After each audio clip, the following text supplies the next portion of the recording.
శ్రీ గురుభ్యో నమః. శ్రీ విష్ణు సహస్రనామ స్తోత్రం పూర్వపీఠిక. శ్రీ భీష్మ ఉవాచ. యాని నామాని గౌణాని విఖ్యాతాని మహాత్మనః ఋషిభిః పరిగీతాని తాని వక్ష్యామి భూతయే.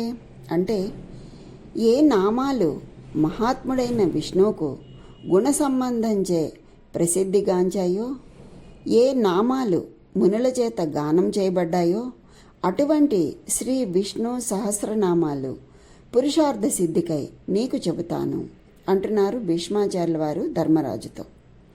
ఋషిర్నామ్నాం సహస్రస్య వేద వ్యాసో మహాముని ఛందోనుష్టుప్ తథా దేవో భగవాన్ దేవకీసుతః. అంటే సహస్రనామ మంత్రానికి వేదవ్యాసుడు ఋషి, అనుష్టుప్ ఛందస్సు, దేవకీసుతుడైన భగవంతుడు దేవత. అమృతాంశోద్భవో బీజం శక్తిర్దేవకి నందన త్రిసామా హృదయం తస్య శాంతి అర్ధే వినియుజ్యతే.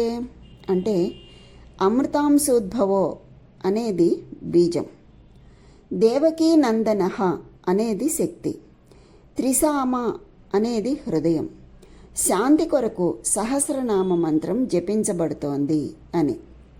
విష్ణుం జిష్ణుం మహావిష్ణుం ప్రభవిష్ణుం మహేశ్వరం అనేక రూప దైత్యాంతం నమామి పురుషోత్తమం.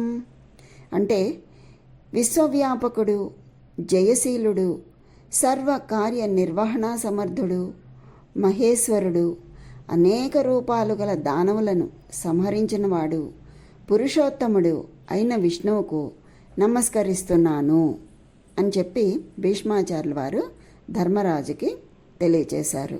స్వస్తి.